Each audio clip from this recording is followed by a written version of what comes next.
welcome back to another EXP podcast. We've got another exciting episode coming up for you guys. I'm joined by Justin and Clinton. I'm going to get them guys to introduce themselves. Justin, do you want to start us off? Oh, man. Okay, cool. My name is Justin. Very good. I know, right? Thank you. No, I'm based in Chicago. I've been doing games for about 20 years now. I started in PlayStation 1. That's how old I am. And things have changed a lot. Now we're doing PlayStation 5 stuff, so it's interesting. I've been teaching for about 15 years. Along the way, I've worked at a variety of studios like Midway Games and did some of the Mortal Kombat stuff. Worked at Activision for a while doing Tony Hawk stuff and some of their other IPs. And then I worked at Disney for a while and did some Kingdom Hearts stuff. And currently I'm at Epic Games and I'm working on the Unreal education side for game development. And I'm in charge of the learning at ArtStation. So it's been fun. And I teach on the side, mentor with Clinton at CG Spectrum. So keep him busy. It's a lot of stuff. Yeah, it's great. I'm bald, just constantly bald. I was bald when I was 13. Yeah, exactly. I've been drinking coffee since I was 5. And Clinton is our first returning guest. So, oh wow, that's awesome. Any listeners who've heard before will know him, but just for anyone new joining us, Clinton, tell us a bit about yourself. You either like me enough to make me return, or you hate everyone else enough to not let them come back. We just had no one left, man. So my name is Clinton Crumpler. I'm the head of Dekogon Studios. My background is in mostly like art direction and shader development. And Unreal Engine development for the most part. And then, so I've just been working with a lot of education stuff recently, working with Justin on a bunch of like Epic learning content, ArtStation learning content. And then Dekogon Studios just been working on a lot of like outsourcing contracts and things of that nature. But yeah, that's pretty much me. Very nice. There's so much more to you than that. Keep it simple. They've already heard it before. Yeah. It's like an onion, all the layers. So we got you guys in and we wanted to have a little bit of chat about online education in the sort of games art space. You're both kind of titans in that area with a load of experience. We wanted to kind of have a bit of discussion about it, because especially with kind of the global situation that's been happening, more stuff's moving online. Even sort of in-person university courses and stuff have had to go online, and I think a lot more people are turning to other sources to kind of get that education and looking to pick up that learning. To start us off then, just wanted to talk a little bit about the kind of online courses for self-learning. So I guess, Justin, with your experience of the ArtStation learning stuff, maybe you can tell us a little bit about how you've been going about sort of sourcing and getting kind of the online courses specifically aimed at people kind of self-guided teaching, and how that's been kind of going. I can't. I'm just kidding. Fair enough. This has been a good podcast. Signing off. We make a little flyer using Microsoft Paint, and then things. No, it's pretty interesting because a lot of the times that I've been doing the content creation for education for Unreal online learning for game development, and then I just recently started the stuff for ArtStation. And it's pretty much the same way. Like when you've been doing development and education and been in the industry as long as me and Clinton, your Rolodex becomes pretty large. And I think that's a big thing that Clinton and I are actually pretty good at and pretty proactive. And I'd say, because we are more laid, like not that all people aren't laid back, but we're pretty laid back. So the effort to talk to other people doesn't feel like an effort. I generally want to catch up with folks and, see how they're doing. And if there's events, I want to see them. And like, I have a genuine interest in keeping connected to people that I have worked with or taught with or even educated myself. So usually what happens is you want to kind of go through your Rolodex and think about, all right, well, there's a need. And the need usually comes around specific software or like a typical trend in the industry at the time. And you want to kind of look through your Rolodex and be like, all right, well, who would be great for this? And I'm not just looking for someone who's like a master of the craft. They have to be more than that. I'm going to flatter Clinton for a little bit, but the reason why, don't let it get to your head. All right, he's just like drinking and smiling. Oh yeah. Eat my Cheetos. Yeah. His shirt's just covered in like the Cheeto slime. no, the nice thing about him is that I was very aware of Clinton's work like back when you were in SCAD, just because I was a fan of your graphic design eye, and I thought that not enough people who were getting in this industry knew how to present their work. I feel like they made like a stake, and can we swear? Yeah, go for it. Absolutely, go for it. They spend all this time making this steak, and they fucking put it on a paper plate, and they're like, "Yeah, look what I made." And it's like, they had no kind of like passion or pride to showcase their work, and it just felt like eyesores. So I was like, "Oh, it's amazing." But then I kept following his work, and he did such a great job of not making huge scenes, but smaller scenes and breaking them down, and then the way that he was presenting him and showcasing stuff.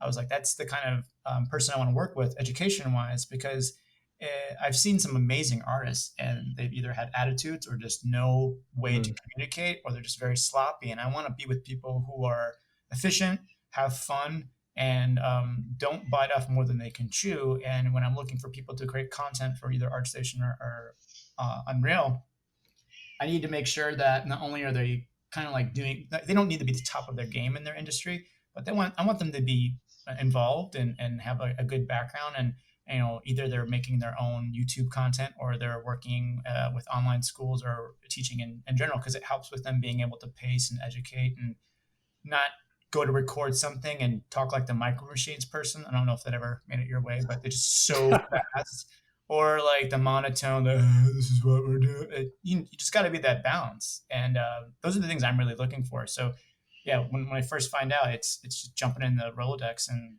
seeing who meets my needs, but also who I personally would geek out on learning something from.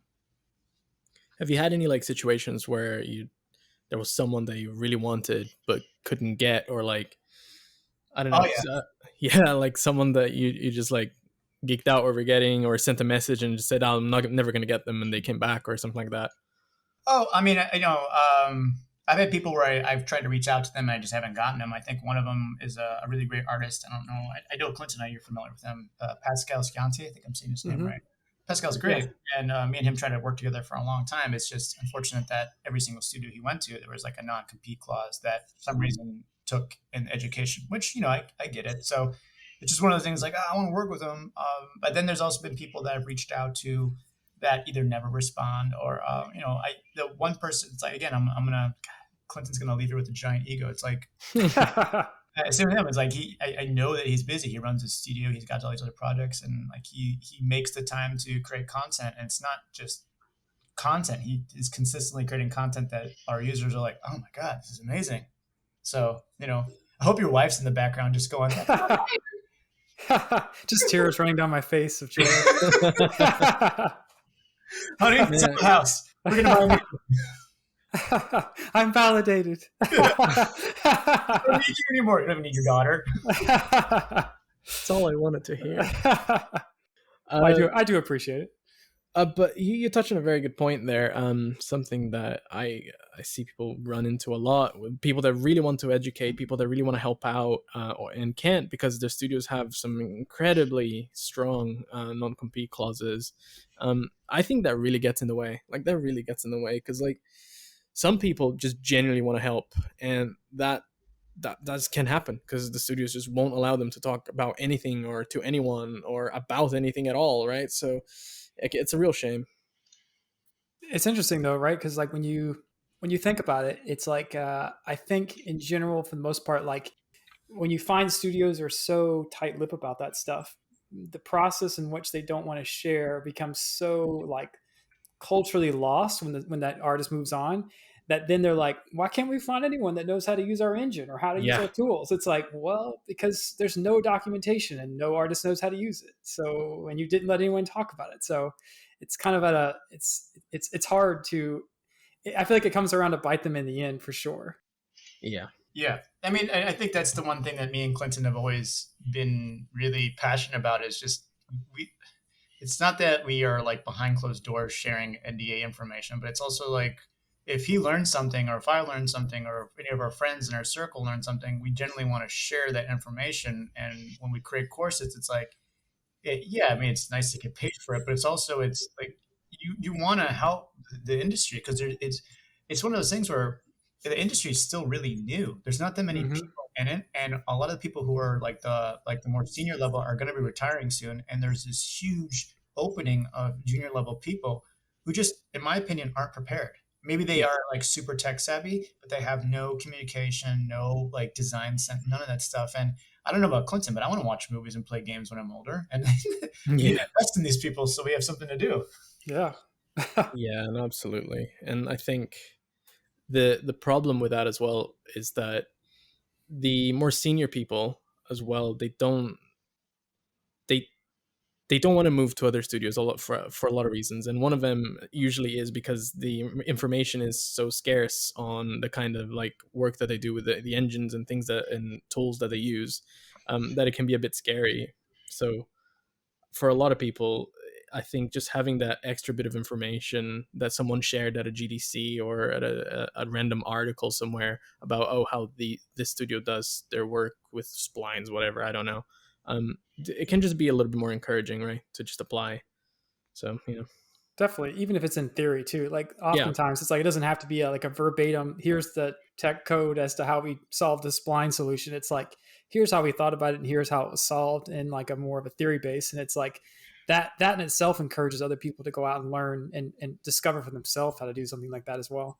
Yeah, absolutely. Exactly. And I think that's the big thing. Like, there doesn't need to be, we're not saying share your source code or even your actual physical assets. I think it's just, sometimes it's nice to hear from someone on the journey. It's like, I don't need to like watch Lord of the Rings and see every minute of the journey, but an overview is nice. I do. It's true. I mean, I would watch that too, but I just like the back and forth between Samwise and Frodo. But yeah, totally. You see his face just gets tired of Frodo the further he gets on the trip. He's like, oh God, man. Maybe it's the llama's bread. It's like an analog of the games industry and your career. It is. I'm with the elves right now, so that's cool. On that kind of note, how I guess we'll throw this one over to Clinton to start off with. How do you kind of make sure that the stuff you're kind of teaching online is keeping up with what is kind of current and standard within? I mean, industry standard. Obviously, everyone does everything a bit differently, but at least sort of what's kind of current technology techniques, these kind of things. Oh man, secrets revealed. No, so I think it's just really about like, it's something that takes a while to do further in your career, but it's really just trusting the artists around you that as you get older and as I think anyone gets in their career, you'll come to a point where you realize the younger people that are like right behind you in age or have like developed their skills with a newer skill set, and they've used different tools and they've gone about their process a different way and they've learned different things, and oftentimes they'll I guess surpass you in the skill set and how fast they are or what they're doing. And it's really just like trusting in those people that you've hired to do those skill sets that that you can't just I can't just sit here and sculpt everything myself or do everything myself. So it's like hiring those people that know their stuff really well, and then trusting in them to do a good job to record it and like process it into a learning series. And so like a lot of the stuff we were doing with the ArtStation learning series, it was really just about like Justin was saying, like a lot of people that we've worked with throughout our past that I'm like, man, I know that like Dylan does an amazing job at like, assets. And I remember working with him. He worked at Dekogon a long time ago, and then he moved on to the Coalition, and he just did like an amazing job, and everything I see from him looked awesome. So I was like, man, what a great opportunity to work with him again and to trust in his skill set to like be able to show the world like how awesome that he is at making certain assets, or like same thing with like CAD or any of the other people that we had in this kind of last ArtStation series learning session. But yeah, it's just really just having faith in those around you that their skills are really what makes them a talented artist, and like being able to showcase that is something that you can't just like go ping them on LinkedIn and be like, yo, show me how to do this. And so like having those talented artists having those talented artists being able to like take that time to show is like amazing. I think to me, like I've watched through all the learning series so far that we've done, and every time I'm like, damn, I didn't know any of this shit. So it's like just great to see like how different people go about different processes, and like, just staying current yourself. Even if it's something simple, right? Like just definitely a different way to model something that you've just not done before. It's just good to like just watch and learn these new things. Definitely. And share the information. Yeah, I mean, I think that's something that's really cool to see too. Like Clinton does, and I'm glad Clinton does this stuff because it's. I think when you get to a certain point when you have all this experience, there's this, and I know that I've expressed this to him several times. It's like there's this desire to want to create content because you want to know how to do it, and you want to see, like, it's like you want to be validated that you're still essential and you can do this stuff. Plus, it's fun.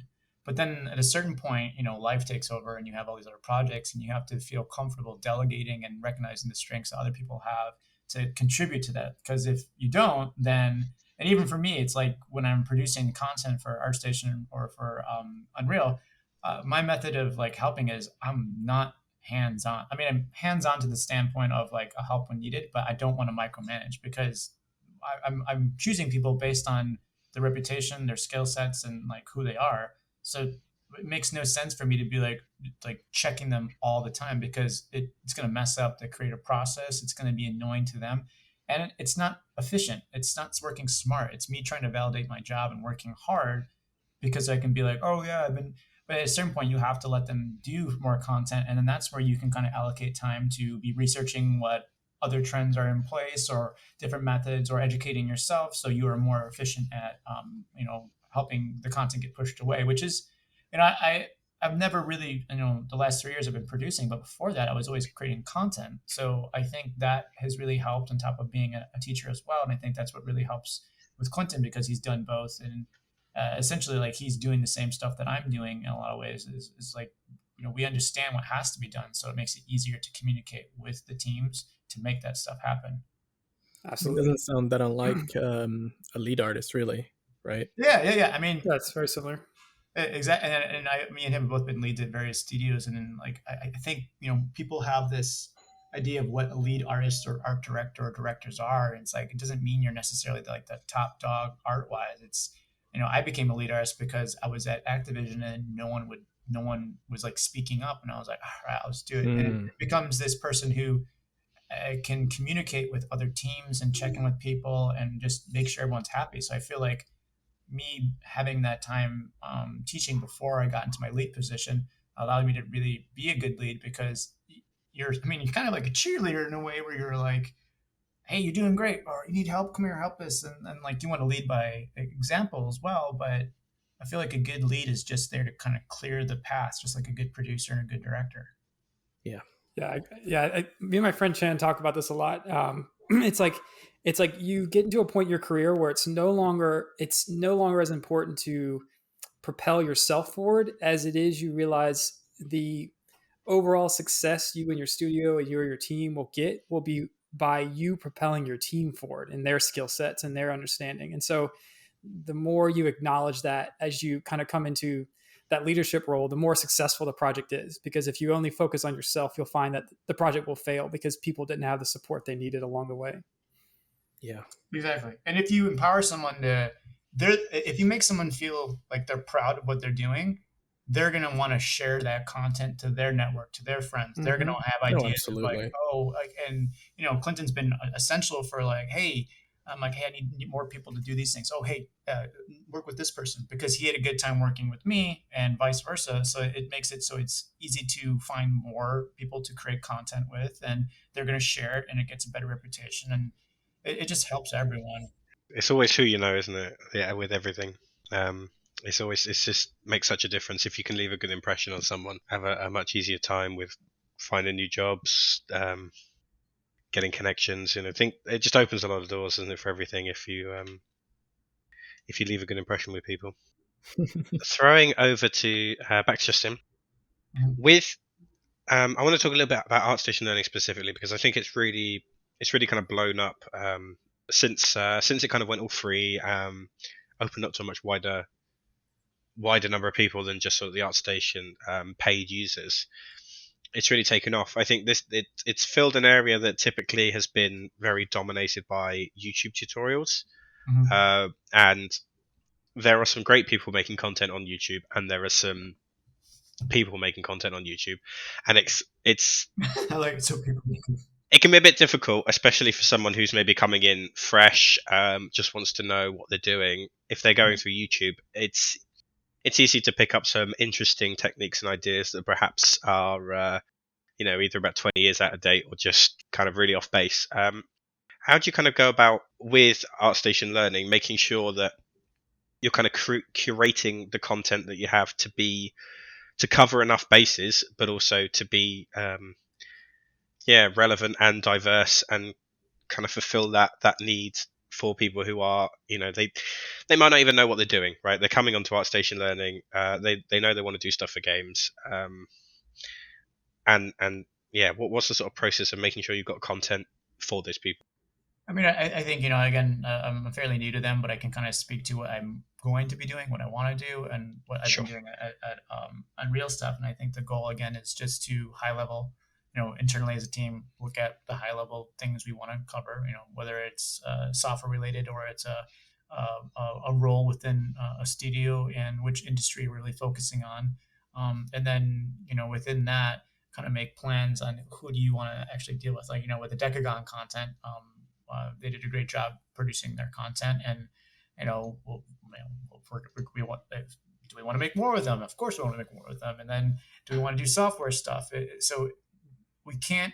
The way that I like to think about things and how we've been positioning things with at least the Unreal education, this is kind of like what I want to do with the ArtStation stuff, is just really focus on learning paths and project based content and experimenting. So something that literally takes you along the path to become an environment artist, or someone that takes you in the path of like, hey, here's how we created this specific scene. And then there's going to be a lot of overlapping on specific stuff, a level designer or concept artist and all that stuff that takes, that's part of the pipeline to finish that aspect. And then maybe here's some content we give away that we're giving you some bullet points of suggestions on how to build using this free asset pack. But the idea is we can't make everyone happy. All we can really do, and to be blunt, I'm only creating content that I would really want to geek out and learn as well.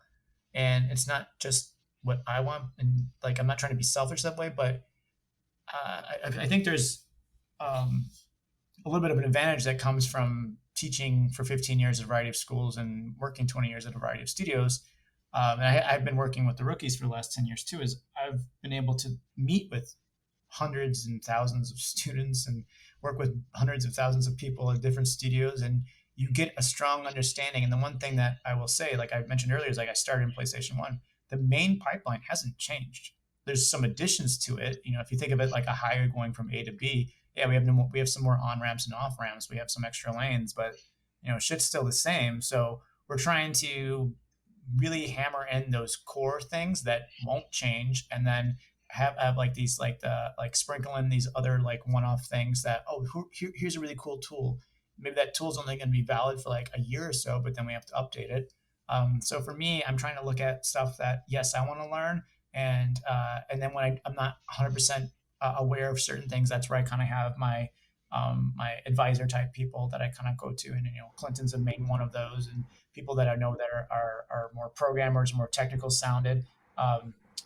I'll ping them as well, and then that's why we always leverage internal staff we call them SMEs, like subject matter experts, to make sure, hey, are we on track? Are we identifying the correct tools? And at a certain part, if we're working on someone who's like creating content for like a specific software, we're relying on them to be the best authority on that specific topic too. So the short answer, I'm trying to make stuff that I would geek out learning. Long answer, like on top of that, we're making sure that those things are basically rooted in industry musts in terms of pipeline and best practices. And then we're going to hit the trend things along the way, and then making sure that we have the best industry people in terms of not, I don't want them to be the best skill wise. Yeah, it'd be amazing sometimes, but sometimes it comes down to the people who are the most passionate, that are, not only cranking out content, but they're aware of the stuff that's out there. They're connecting with people. They have their finger on the pulse of what the industry and community need. That was a lot, right? That was good. That was fine. That's great. That's one of those things like an old school where I just like passed out. Like, what did I say? But you know what I mean? Like I know some amazing artists, and I'm sure Clinton does too, that they're amazing, but they're so focused on that specific aspect that they are blind to other roles within that pipeline, or to what the industry is actually doing, or to how to articulate and break down how to, because it's one thing to know how to do something. It's another thing to take the time to break it down and try to re-explain it to someone else. Oh, hands down. First time you make a tutorial, anybody, the first time you make a tutorial, you're like, wait a minute, how did I do this? That's always the process, because you suddenly realize it became a thing that you memorize through the process of doing it, and it's a lot harder to recite or regurgitate that information on the spot, especially in a technical manner where it's digestible. And so, to Justin's point, like there are certain people that are good at creating content, and there's also an additional breed of people that are good at creating content and understanding how to teach that content back to other people. Yeah. And so it definitely it requires a certain amount of type of person to do that, for sure. Yeah. And I mean, there's also the fact that because you're going to reach such a broad audience, you have to make sure that the content is accessible in a way that it's not just, oh, here's an extremely advanced way of making shaders. You don't have to cover the basics again, but you have to make sure that it's explained in such a nice, concise, easily digestible way that you can just follow along, even if you don't have the ultimate experience in, right? And I think finding those people is quite not rare, but it's they're a breed, as you say. Yeah, I think that's what one of my favorite parts that Justin had added to the Epic Learning is that there was a kind of a initial opening to every video or series as to what's expected that the learner already knows. So you kind of already go into it with the understanding of like, if I don't know this, maybe I should back up a step and take one of these other courses or view one of these other lessons first before I jump into this, just because it prefaces that. So you know how sometimes you'll watch a tutorial and it's like, especially when you're a learner, like you're just starting out and you're like, whoa, this is way too over my head. Like I have no idea what they're doing. Like they're like doing crazy stuff in like Verizon or like ZBrush. And I'm like, I have no idea what this, I don't even know what a basic UV is yet. And so it's helpful to those, I think, that are just start out or just trying to figure out what part of the process they're at. And so that they can better understand, is this particular lesson ready for them or not at that point? Yeah.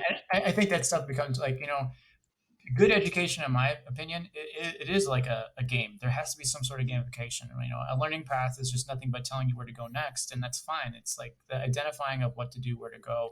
Obviously it'd be kind of fun if there's like levels and levels up, but like people, I like to learn things because I'm just generally like, I think in order to survive in the creative industry, especially the education industry, you have to just like enjoy learning and wanting to do this stuff just for no reason. But there's some people that are motivated by like, hey, I'm level 2, I'm level 3, or I'm this far down this stuff. And I had a conversation with someone earlier who's a user of all the online learning stuff, and it was really impressive. I reached out to him because he last year in 2021 he completed 100 courses for Unreal Online Learning, has 100 badges, and I'm like, geez, that's a lot. Oh, that's cool. And it's cool because like there's a point of pride of him doing that, and it's also like, it's really awesome that he did do that. And it's fun. I wanted to talk to him to kind of see his process and like his plan, and he's going to take that and move forward and make stuff with it. But I think if we can create content that people can, like you were saying, Clinton, like, hey, this is telling me right away, oh, okay, I'll go back and do the first one, and then I'll do the next one. I like that kind of stuff because that's the one thing that YouTube videos, I mean, sometimes when you have a good playlist, it helps, but YouTube videos, it's like, all right, cool, I did this, now what? It's why platforms like Duolingo are so successful, right? Like they give you that process and that it's a little bit gamified, but it makes it fun, I guess, to learn the content. So yeah. People are very goal orientated, I think, just as kind of human nature, right? So if there's definitely like some sort of objective you're shooting for, it's easier to kind of follow the process. Whereas if you go on YouTube and you just you randomly go about and you do a tutorial on how to make some funky stylized wind lines, if that's in isolation, it's kind of a bit pointless. But if you've got a project already and you need to add to it, then it's much more useful. I think, courses, if you can have a course that actually, start off with the outcome and what someone's going to hopefully achieve, that definitely helps kind of set right, well, I know by the end of this I'll have made this prop, or I'll have an understanding of how to do this or this. Definitely helps people stick with it better. Oh yeah, and that's why I think like it's nice to have the learning paths that identify like the role, but also it's nice to have the projects where it's like, hey, we know at the very end of this, you're going to make this. And I think, Clinton did this really cool series that just came out, 8-part series on ArtStation, where it's like, hey, you're going to make this by the end of it. And it breaks it all down. So you kind of know the path along the way of like what you're going to end up making. It's cool to see. Yeah, for sure. So one thing I wanted to touch on a little bit. So Clinton, I don't know what you mean. Clinton, obviously you've got experience with stuff like CGMA, which is like a sort of more hybrid kind of teaching approach where you have you do have the pre-recorded stuff, but you've also got sort of the in-person sessions as well. Yep. How have you kind of seen, how do your students kind of get on with that style, especially for kind of people who have been self-learning, so not someone who's done a sort of traditional maybe university education and then come to you, but someone who's either starting fresh or have done a little bit of self-learning before. How do they get on with that kind of hybrid approach? Sure, yeah. So I think in general it's CGMA is kind of similar to CG Spectrum, but yeah, CGMA, I've been teaching there for a while, and I'm just about to release the Intro to UE5 course, and that's going to cover a lot of like nanite and like movement stuff. And I've been teaching the modularity course there for 5 years now. And in general, I find that a lot of the students, 45 in the womb, reverse. Yeah. So 4 or 5. I don't even remember. But anyway, so that I find that with most people that take that course, there's a lot of self-learners, and you find that most people that are taking that course are there for one of two reasons. They have already tried taking a lot, taking a lot of content on YouTube or elsewhere that's free or downloadable. That's more of like I watch the video, I make the thing, and then here it is. Or they're in the industry and they find that they're in the industry. Like I have a lot of people that are from like military sims and ops. And so a lot of times those kind of studios won't really push for like top tier quality. They're more pushing for like simulation quality, where it's like, this looks good for a client that's viewing how this plane is going to fly, but it's not like AAA quality and it looks super cool, that kind of thing. And so they're trying to like get to that next level of quality for themselves in their own portfolio to continue their career. So I find that you kind of get those two kind of people, and those people are, I would say, the most successful people that come through CGMA are typically self-motivated to the point where they really, at the end of the day, they don't really need me, but what it provides them is that it provides them an understanding of, if in an industry standard practice, here is the correct process in which most studios are taking or most companies are taking when they go about creating content. So they can kind of check themselves against the structure in which I've kind of laid out for them.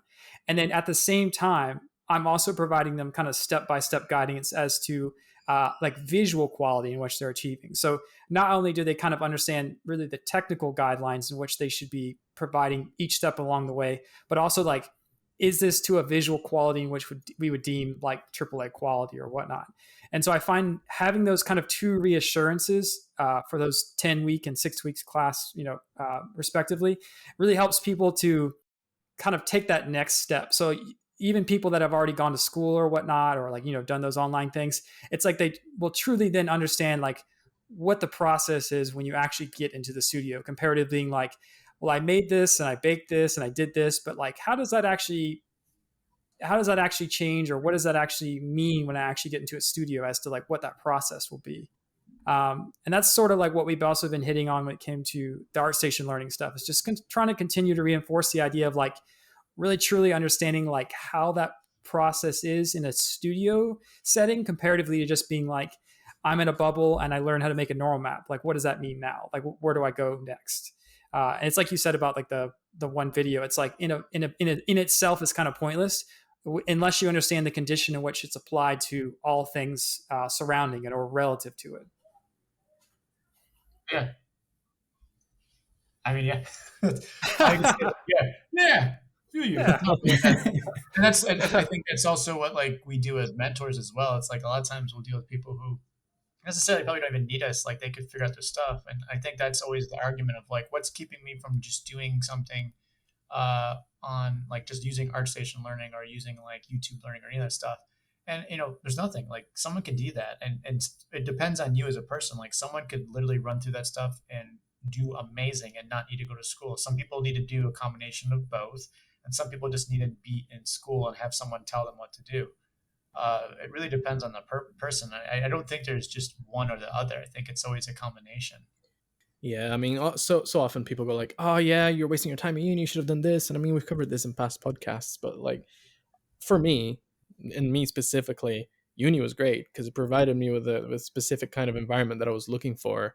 Maybe it didn't provide me with the absolute most curated content for getting into the industry, but it just helped me grow as a person in that way, which is what I was looking for, and it worked for me. But it won't work for everybody, right? So it's completely on a case by case basis. Yeah, no, and that's what I think. I went to a school that, and I'll say it was a terrible school. It was so bad that the fact that that it since then has been completely closed and they demolished the building. That's how bad. That was my high school. That happened to my high school. Well. It's like, it wasn't bad enough that they closed it. They actually demolished the building. I was like, oh, just to make sure. Removal evidence. Yeah. And they scrubbed this all over it, and it's like, no, nothing can grow here again. They scrubbed Justin's name off the front. They're like, never again. Yeah. Exactly. But it was a bad school, and I knew that, and financially I was restricted to what I could do, and I made the most of it. And I think, you put anyone in a situation, you put them in the best school, you give them all these resources. It really comes down to, are they really passionate or tenacious enough or organized, and can they actually communicate their needs? And I feel like, today, and I'm not saying this is all students, but like, how do I do this? It's like, if you can't take your question and put it into Google and get an answer, then why ask me? It's basically, you're telling me that your time is worth more than mine. Mm-hmm. Yeah. And it's different if it's a friend, because it's kind of like, oh yeah, I went up, but it's like, if it's a stranger reaching out to you or a student, Totally. It's like, come on, man, like, just put it in a little effort. My favorite is at this point in my career where I get asked, you guys know this, I've done a lot of these like podcasts and like talks before, and like a lot of like educational content, and I'll get like, how do I get a job in the industry? And I'm like, just look at my ArtStation. There's like literally 50 articles. Come on. Like, you didn't even try. Well, even beyond that, it's like I remember when I was in college, it's like I had to go to career services and like, I think we had to it was like baking my content to a VHS tape and blindly sending it out. It's like, I don't even think I had email back then. It's like, what the hell? And now you go to a website, and not only does it show you what that studio works on, their quality, that gives you blogs, it shows you the career department, it shows you what they're working on. A lot of them have dev diaries. It's like, are you doing any research? Can you just take all those bullet points and put how to in front of it, or even look at your work and make sure that you can showcase it? But they're like, I can't get a job. And I'm like, no, you can. You're lazy. Well, no, you can't. Yeah. Exactly. But and the funny thing is, there's so many jobs out there in the industry right now, and there's a huge influx of people wanting it. And then let's just say that person actually gets the interview. The one thing they're kind of failing right now is just it's that person that's like, well, I'm going to learn Unreal and become the best at it, but they completely scrimp on basic art skills, design skills, and talking, and they just bomb the interview.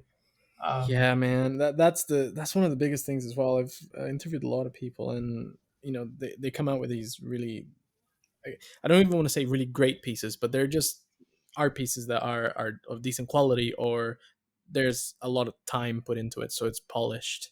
But you talk to them, and they're either just sort of, like you said, completely like useless at talking, or it's clear that they're not passionate at all, and they're just doing that because they did it, and it's just like whatever.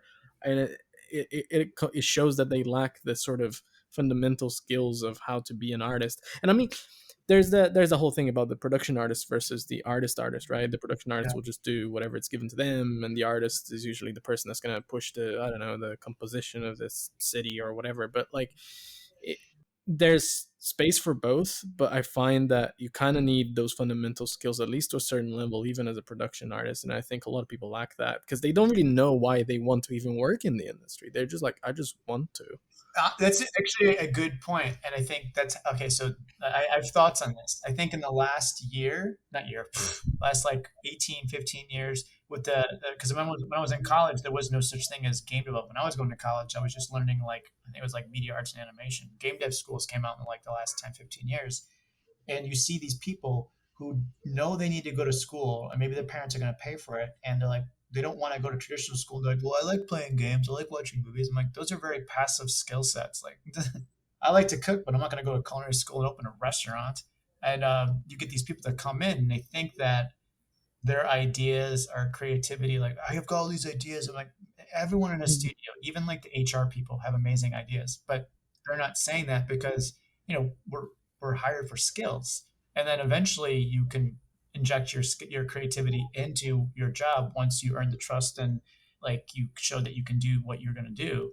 But it's this attitude of like the typical students that I've dealt with before, especially at one of the schools I was at, they just would draw manga and animate all the time. Yeah. And I'm like, is that what you want to work in? Oh yeah. I'm like, have you researched those studios? Do you know where they're located? Do you know what you have to do? Well, no. I'm like, well, I probably pull from a deeper bucket of creativity so you can research good movies, cinema, go outside, go for a walk, paint stuff, like take photo. Like, don't just be the person that draws like Pokemon on your notebook over and over again. And I've seen those students, and then the minute that you tell them that they actually have to learn that this is not it's a skill set, you will get tired because you're problem solving and you're thinking so much. And if you're not taking care of yourself, like physically and mentally, like, you'll burn out. And when you see students coming through that like, well, I love video games and this isn't what I thought it was going to be, and they meet any form of resistance in terms of this wasn't easy to learn, well, no shit. Like, if it was easy to learn, everyone would be doing that. You think someone wants to go outside and be a garbage man? No, they'd be like, hey, maybe. I mean, they get paid a lot of money. Yeah, that's true. Clinton, you get a backup job. But it's hard. And I think people have this assumption that these things are going to be easy to do, and they're not. They're hard. Yeah, and I mean, some of them even make their way into the studio in all kinds of disciplines, and I mean, they don't tend to pass probation, but I've seen my fair share of people that kind of come in and they're like, well, I don't want to do that. And then you go, okay, well, we hired you to do all kinds of stuff, not to just make what you want to make. And that's not the team mentality. It's like I've worked with those people where at specific studios, like when I was at Activision, those people that like, well, I finished my tasks, so I'm leaving. And it's like, man, you're on a team. Like, like, be a little proactive. Like, I'm not saying you have to work 12 hours a day, but if you're done and you're like twiddling your thumbs, go to the one person and be like, hey, what do you need? Oh, you need me to make some weapons? I've never done it before. Why don't you sit me down and show me? Yeah. It's like, that's all it takes. And it's a bit of ambition as well, right? Like, not ambition in a way of like, I want to draw manga, ambition in a way that you just want to be a good artist and you just want to improve. Yeah, totally. And it's also like, let's be honest. If I'm working for Clinton, and Clinton works, and the project gets reviewed well, and people buy it, and people want to put more money into it, that means that the company is going to be doing well. That means I keep my job. That means, you know what I mean? Like, I worked at studios where people like phoned in things, and they're like, I'm like, how are you not surprised when the game tanks and there's layoffs? Absolutely. Yeah, working with someone who's actually passionate and really cares makes such a difference. It comes through a lot when someone really likes what they do, as opposed to someone who just sort of does the thing. Yeah. I was gonna say, I feel like that's easier to do later in your career, like to work on something you enjoy, because I think Justin was mentioning students just kind of struggling for work or whatever, but they're probably just taking any job to begin with. And chances are it's on a project that they don't like to start with, or the team or something. But for them, they just want to land that first job. Yeah, but I think if you're passionate enough and your skill, that shows through your skill, you can get the job working on something that you want to work on, right? Oh, yeah, definitely. But I think, that's a large It's percentage of students probably just kind of, they get so excited the first job offer, they take it, even if it's on a project that they're not. Yeah, I think it's very passionate about. That's pretty normal, I think. Most people I know, that even their first job is not their favorite job by any means. I don't think I can name really many people that their first job was their favorite or their main goal. It was fun. My first job was fun, but I also and it was like, I worked for High Voltage, and it was like a third party independent developer. We worked on like Family Guy and Jackass the Game and Leisure. Like, it was a bunch of games that I was like, all right, it's a low budget, quick push them out. You'll learn a lot because you're thrown in the deep end. It's kind of like driving a shitty car. and I had fun and I learned a lot. And a lot of people that work there go on to amazing studios. But a lot of it was also like super, like I saw a lot of bad things that like fights, and it was just, you know, you can tell when some things run more like ragtag and things are run more properly. And I feel like the first couple studios I worked at, like especially Midway Games, because that was like as they were getting closed, and I was like, oh man, anything went there. And it was just funny seeing that stuff. And you know, I think you have to treat each. I think there's something enjoyable, like to go back to the whole Lord of the Rings reference. There's something enjoyable about the journey. Like to land at your dream job right away when you graduate, that's kind of boring. Yeah. You don't know the difference of what sucks. Exactly. Like you wouldn't have anything to compare it to, would you? Like you don't know what makes that one so great. So that's true. I think I've there's been studios where I've worked at where I'm like, you talk to people about it and you realize that for a second, you know, that you're like, is this the golden age of this studio? Like, is this the golden age of our period here? Like, is this the best time? Like, is this the best place I've worked so far? Or do I like this the most? And it's like, you kind of have to be really aware of like the pleasures that you do have compared to the things that you don't at any studio, and the things that you're learning compared to the things that you're not. And it's like, I think any first job, regardless if it's good or not, it's still an opportunity for you to get paid to continue to learn. And that's like, exactly, that's completely different than just sitting at home and not doing that. Yeah. I don't know about you. I paid for college on my own, and my mentality was like, cause I was making like $20,000 a year my first time working in industry. Now it wasn't that much. So I was still working at other places, but I was like, you know what? I'm getting paid to learn now. I'm not paying to learn. Exactly. Yeah, I justified it to myself. That's the difference for sure. You guys are all impressed with my money. That's right. Just speechless. Yeah. Big bucks. Big Daddy Warbucks. Plot twist, he's still on. Yeah, exactly. Made $20,000 for the past 50 years. Yeah. I'll show them. Yeah, right. Give me a raise. Screw you.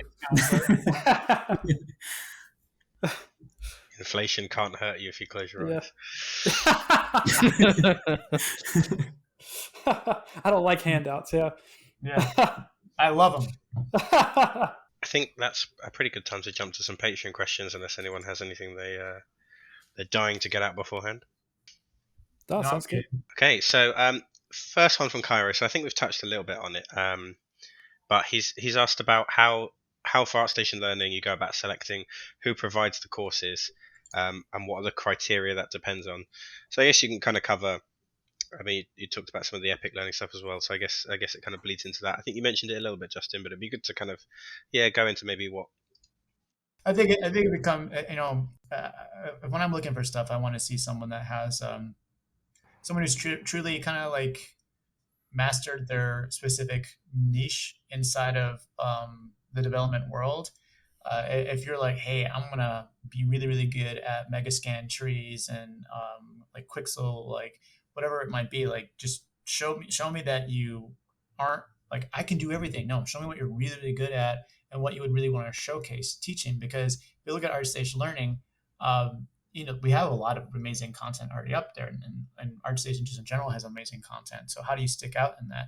I think you have to own your specific primary skill and have a portfolio that shows that you know how to make it, with really good breakdowns that, you know, if we were to work with you, you already have kind of like this following within the community that people are like, wow, this person makes amazing work, and they consistently make amazing work. Oh, they have a series now too, that there's people that would generally want to watch what you're creating, because that's something we have to, you know, we kind of have to be picky choosy. It's not about playing favorites. It's about, you know, there does have to be some sort of interaction with the community, because that's the community is going to be the one that's supporting it and watching it. You know what I mean? Definitely.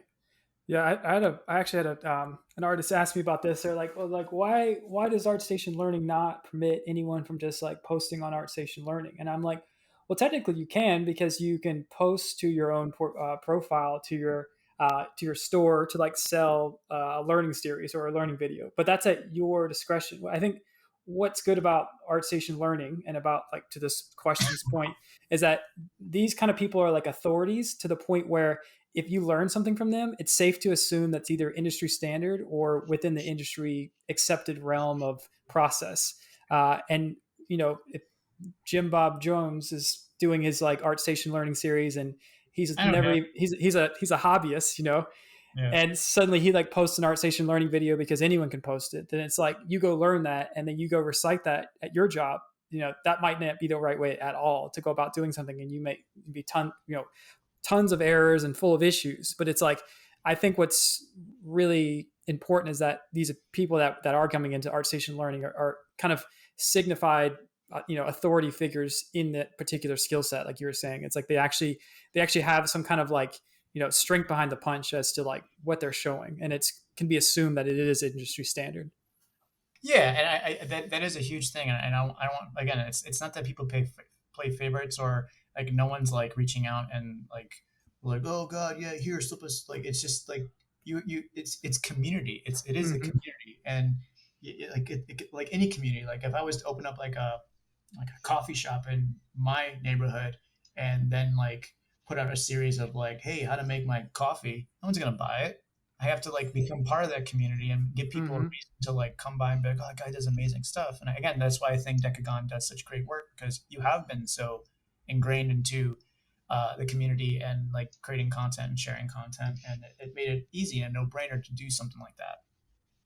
Yeah, I mean, it's a bit, I don't want to say shallow, but like you kind of have to be a little bit famous, I guess, right? Like you have to put yourself out there and just at least be known in a way. Yeah, I wouldn't say famous. You just have to, like, you have to put the work in. I mean, it makes sense though. It's like, why would give me a reason to listen to what you're saying? If it's someone that's done nothing, why would I listen to what you're saying? Mm-hmm. Yeah, bit of authority behind it. Exactly. Okay, I think that's a pretty good answer. And we've got one. Well, this is sort of a two-part question here, which is, first part is pretty massive, so I will have to try and think of a way to not go on another 2-hour talk about this. But Mohamed's asked, what do you guys think about online learning versus art schools? That's a good one. Justin, you want to go first? You want to go first? What was it again? Sorry. Online learning versus art schools. Yeah, online learning versus art schools. Mm-hmm. I like online learning. I think there's a combination of both. I mean, I think if they're asking what the difference is, like what my opinion is of doing strictly online learning or going to art school in person, I think you can do both. Right now, especially during these times, it's whatever you feel comfortable with. I think certain classes like life drawing or something that's more tactical and hands-on, yeah, you should go to an in-person class. But there's some things where you just want to be more project related, or you're trying to like ramp up. And I think working remotely with that stuff is great. I mean, again, I'll reference one of the schools that me and Clinton both help with, which is CG Spectrum. And it's like, I like that one because they give you content that's pre-recorded and you help them, but then they can choose to watch it as many times as they want, when they want, and then they meet with a mentor and we discuss what they're working on. It could be like troubleshooting areas or like tips and tricks. And I enjoy that because I think a lot of people, I've taught in person, and it's hard to connect to people in person because, at a specific time period, maybe they aren't that, like, maybe their attention span's not there. Maybe they're not good at asking questions in front of other people. Whereas being online, it feels like they have more comfort. They aren't as kind of like anxious asking questions, and you can kind of control how you learn and when you learn. Yeah, I think it also depends on like what type of learner you are too. Like and also your overall goal. Like I went to school traditionally and I learned a lot of things online, but like at the time I was going to school, there wasn't a lot of resources for like Unreal. So I think it proved to be useful then more than I think maybe potentially now to me in particular, but it really just depends on your learning style. And then when I was going to school, I also didn't really know what I wanted to do. So like I did graphic design first, then I got a degree in that. And then I was like, that's not what I want to do. And then I went back to school and got into 3D and whatnot. So it's like, I think what I liked about school for myself in a traditional sense was that it allowed me to explore a lot of mediums because I knew I liked art. I just wasn't sure which type of art that I was into. So if you're kind of like really openly curious about like all media, then that's, I think, is a good way to go about exploring it in a traditional sense. But if you're like, no, I'm into games and I'm really passionate about like pushing forward as an environment artist or a character artist or, Houdini artist or whatever it is that you're really excited about, I think that there's definitely a lot of viable directions that you could take with just purely online learning, through either a school like CG Spectrum, CGMA, or any of those like that, or online learning like ArtStation courses or whatnot as well too. Yeah, I mean, I think of like in-person schools like a buffet. You try it all, and then you kind of figure out what you like, and then maybe when you figure out what you like, some people actually might go back to a school like CG Spectrum or Think Tank or Mohlman after they've gone through a traditional program. They're like, hey, I learned a lot. I got my design skills. I got a lot of my communication. I got a lot of my stuff. And that's a school. And then maybe you want to hit up like one of those other schools. It's like, to me, it's more of a trade school where you're focusing completely on that specific skill set and that craft. Definitely. Yeah. I don't think through a traditional school, you would find that you would be as particularly focused as, like, say, for instance, that someone that may have gone through like Think Tank or like, another school like that would have been, but you will have more of an understanding of multiple things that you could test to see what you like. Exactly. Yeah, exactly. Yeah. Cause it's very rare. I mean, unless you're someone who like really knows what they want to do. Yeah. Even if you do, I still encourage someone to really get through and dig into those traditional and design and art skills, because it's going to make you a better creative. I think the problem is that when someone thinks about games or whatnot, they just get fixated on certain things. But it's like your whole job is to visually solve creative problems and interpret the world around you. And if you don't have a more robust skill set, and I used to feel like, there's people out there that are younger than me that can run circles around me art-wise, but I'm pretty confident in my ability to talk, plan, communicate. Like, there's other skill sets that I know I bring to the table that make me of value. So it's not just how good with the tool are you. You need to be more well-rounded. I guess it's how good of a game developer are you, right? Yeah, you're just an artist. Yeah, for sure. You're not going to pick up, or you're unlikely to pick up those soft skills kind of doing an online course, as opposed to going to art school and meeting loads of people. I think the thing about university for me as well is like the diversity of people that I met at university was so that's a good point. Massive. You kind of I came from a fairly small sort of area. Everyone around is kind of very, very old, very white. You go to university, you just meet a load of really interesting, cool, diverse people, and they might not necessarily be doing games, they might be doing other things, but that kind of, I think it opens you up to just being a more rounded person as well. It's that kind of stuff you can't get from an online course. Yeah, it makes you more worldly for sure. I definitely got more around in university. I never someone to say that. That was that's where me and Luan met at uni, so it's probably one of the coffee shops that made us round. And as a follow-up, Mohammed's also asked, how do you guys see the future of game art education? Of education? I mean, I honestly think the best way to stay with it, I think there's going to be two types of schools that are just literally going to become more relevant. And I think they are naturally. I think we're going to see actually maybe three parts. I mean, ArtStation learning is going to be very, very relevant. I think it's going to be leveraged a lot in college classrooms and by like hobbyists and just users in their own time, and even people who are professionals that want to keep up. But I also feel like, schools like SCAD, for example, that's a full-blown art experience. I think maybe someone is going to go there to kind of like figure out what they want to do. And they do have great programs to dig in deeper, but I feel like other programs, again, like CG Spectrum or like Mohlman or Think Tank or Lost Boys or any of those schools that are just more smaller and specialized, that's going to be where a lot of people go to kind of like master the stuff and push forward, because they're small enough that they can pivot and keep up with the technology trends and like the switches. I remember one of the schools I was teaching at, I'm not going to say which school it was, but it took them 6 years of me begging for them to get Unreal Engine, which is free, by the way, on their computers. And that's a long time. That is a long time. To be fair, our uni wouldn't update Unreal forever. Well, we started Unreal when you had to pay for Unreal. Oh, that's true. And then they unleashed it everywhere.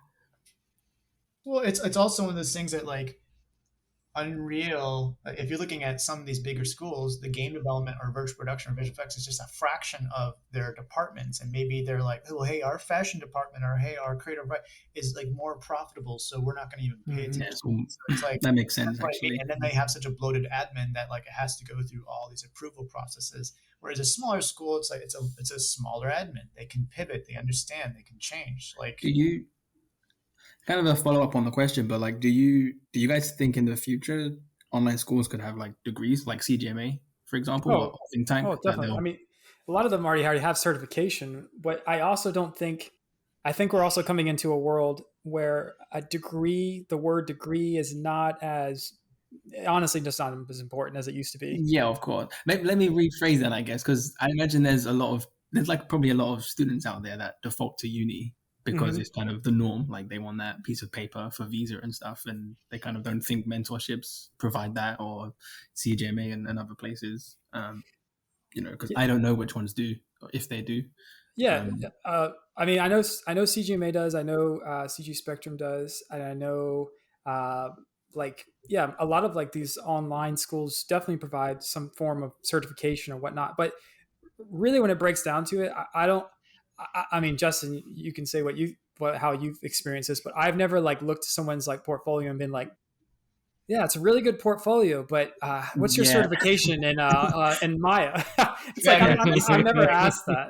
It's just the visas, I think. At the end of the day, like I never look at people's education whenever I interview people. Like, where they study. Amen. Amazing portfolio, but where'd you go? Yeah, I have an Unreal University certificate which I got in 2012, and that has never been useful. Yeah. I'm just saying. But I will say this one thing about that is that if you do plan on going to a different country to work, that degree does become invaluable. Yeah, definitely.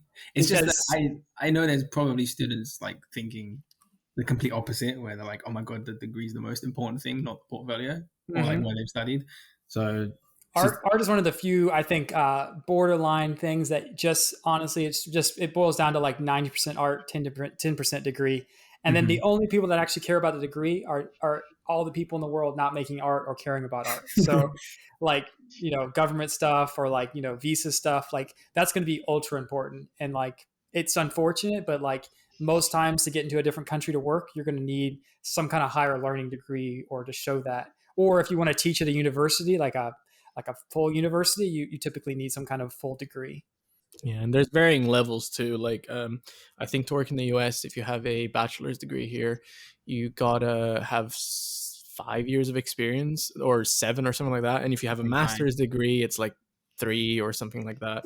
So there's I've been teaching since I was 22, and I don't have a master's. There's only certain schools that ask you for that, and it's like, you better go get one then, man. There's still time.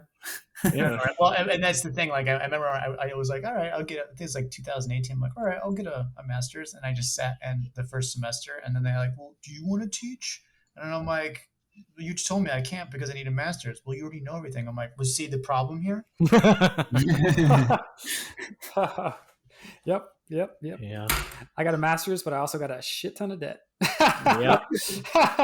So it's a trade-off, whatever. Yeah, exactly. That's why you always like, you have to like bring it up in all the meetings. Hey, this is MFA Clinton Crumpler. It's like a doctor, right? You can be an asshole about it after you get it, but no one really cares. It's Dr. Crumpler. God. Yeah. One day we'll get there with games industry. Yeah, get a doctorate. Oh yeah. Oh my God, could you just see someone walking through the halls of like one of those studios? It's doctor. I have a PhD. You're proceduralism. Yeah. You're on a plane. Is there a doctor in the house? Yes. I'm a doctor of games. Render his heart out. We can do a fun game on CPR. No one. Played all the Surgeon Simulator. Yeah, all the Surgeon Sims I know quite well. Back up, everyone. I played Cooking Mama many times. Exactly. All right. On that note, think's time for my extra question, isn't it? Yeah, it's the Luan bonus question time. Welcome everyone to round 26 of Luan bonus question. Well, I guess it is 26 because you were a guest on the first one. So. Oh shit! Yeah. All right. So to Clinton first, and then Justin. You are in charge of making the next Nintendo console, and it has to have some sort of cool, new, revolutionary way of interacting with games. What is it that you're doing? Oh man! Yeah, I got you there. This is going to be drink related. Yeah. It's got like a camel pack that's attached to the console. Yeah. Yeah, I feel like there needs to be like I keep seeing this weird this thing. It keeps popping up on my Facebook feed about this Korean computer screen or television where you can taste it or lick it. And so I feel I feel like we need to get to that point where it's a full interactive experience where it's the whole South Park bike thing where it's not that I'm not that comfortable, not that comfortable, but I want to experience all senses when I'm experiencing the VR stuff now. Exactly. The taste. Smells. It's gonna be a taste, the smells. Yeah, all that stuff. I want to know. I want to feel all those things. I think it'll be cool. When you finally get to that point where in a VR and you go into a subway and you can smell it. You can taste it, and you're that deli meat. You're yeah. It's and then you leave and you still smell like it. Yeah, that's why we play games, right? And then instead of relighting it, people start rechanging the smells for yes, totally. You'll have smell artists right there. Smell like Call of Duty is going to be a rough game, isn't it? Oh. I mean, I think we just came up with something. Smell artist. It's amazing. Doctor smell artist. Doctor. Justin, your turn. I mean, I don't know if I can top that, but I'd have to agree. If we're thinking pie in the sky out there, I mean, definitely something that you can smell or add to the senses with. But if we're thinking realistically, if I was Nintendo, I would just make sure that I'm creating something that has enough hard drive space. I'm not. I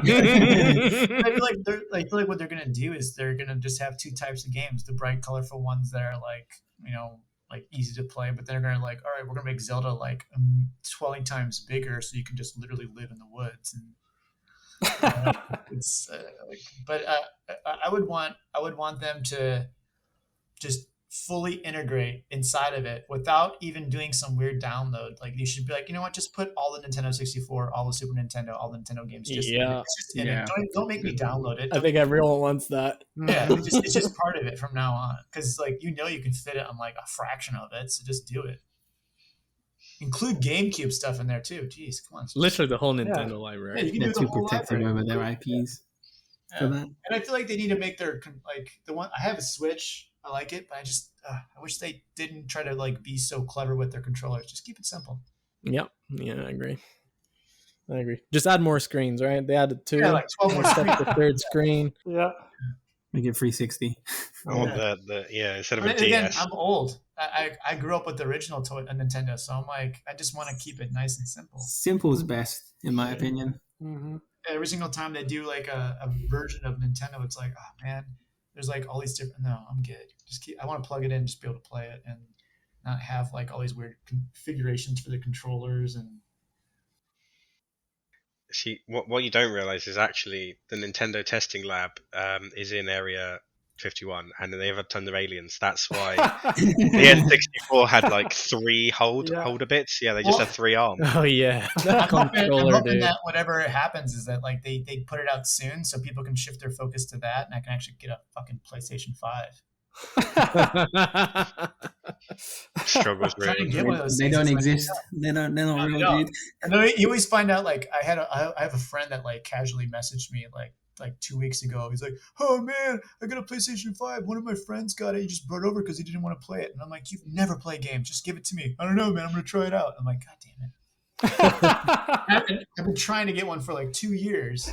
People who don't even care about it. They should add that on the checkout page. Are you a game dev? Yes. Yeah. Provide proof. Get bumped up. Put your certificates. Exactly. Yeah, get your degree out. Yeah, that's use perfect use for it, right? Yeah. Your doctorate. Yeah, there you go. Yeah, That's doctor. Give me a PlayStation 2. Same for GPUs. Why not do everything? Oh man, it's terrible. You've got to be fast. It's you got to be like a cowboy in the West. You quick draw on everything to buy anything these days. I don't have time for that. I can't just be sitting there with 90 windows open, refresh. And then the page blocks you because it thinks you're a bot. Yep. Exactly. You have to be so quick with getting your credit card out and all right, cool, got it. Yeah, it's like living in a Black Mirror episode at the minute, isn't it? Yes, definitely is. It definitely is. I miss those ones. I wish that's a guy that I wish would make games. Dude, yeah. I mean, he tried to do some interactive stuff, right? The Bandersnatch one. I think if he just did, kill it. He did such a good job. I want him to make the next Nintendo. There you go. Okay. Perfect. It'll have legs and try and kill you in your sleep. Luan, do you have any? Did you want to? Yeah, are you extending that question to anyone else? An extra question? Well, I was going to say, did you want anyone else to answer? Oh yeah, you guys can answer, of course, as always. You're co-hosts. We're all co-hosts here. You have the power. I don't think we can top this, to be honest. Yeah, I think we got a pretty clear idea of the future of gaming right here. But I know we call it Nintendo. Just you know how like Microsoft tried to buy them many years ago. They should just do the big move and just buy Microsoft instead. Many years ago. Impossible. Microsoft's buying every studio. Oh, man. Nah, It's true. It's the end game, isn't it? Disney buys everything. end game. It's just a big game of Monopoly at this point. Oh, wow. It's funny, as we're talking about this, I was looking at IGN.com, and Mario Kart 9 is reportedly in development with a new With twist. NFT. And wait. This is where it gets better. Ready? The description says, industry analyst, Dr. Serkan Toto. There's a doctor. See? They got it in Japan. Why don't they got it here? Yeah. Don't take it seriously, America. What's the twist? I don't know. We're going to Gotta have wait. to read the full article for his predictions. It's the last game's courses backwards. Predictions. I actually, we are. I saw this. I think one of the predictions is literally that like each cart or whatever will be an NFT. But Oh, God. we'll see if Nintendo overdoes that. Oh, God. Plugs If into they your do that, they'll actual get car. booed out like Ubisoft did with their NFTs. Yeah. Yeah, well, they'll probably back down. That's unlike another- Ubisoft. That's another big topic, isn't it? We probably That don't is get not a time topic to we're get it. covering here today. Oh, into That in itself useless is a junk long discussion. to strong arm into your games to try and get more money. Yeah, right? I had a coworker that we used to joke about how they're like the worst possible controller interfaces for games and how bad you could make them. So I'd want to see a console that does that, where you combine just everything you could. Like you just got light guns, DDR mats. You got to make the controller really, really strong so it's used to people taking it and throwing it against the wall. Yep. Wasn't that the Steam controller? Yeah. Is anyone going to get the Steam Deck? It comes out soon, doesn't it? Or Actually, I've got one pre-ordered. I don't know if it'll ever come out though, so we'll see. Yeah, It's they like- announced it like it was like It's almost like- ready, it's and then it out just forever. yeah. Typical Valve, dude. That's what happens when you don't make anyone work on anything. It's the guys who are in charge of releasing it. We're like, now we don't do it anymore.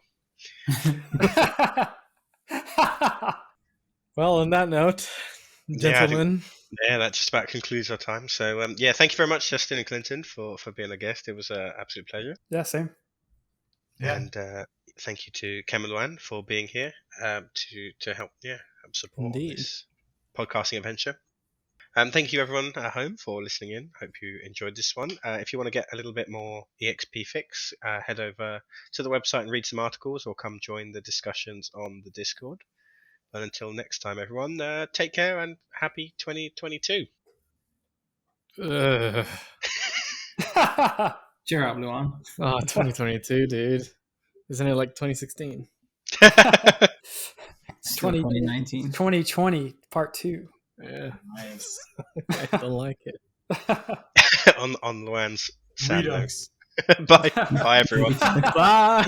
It's the DLC for 2020.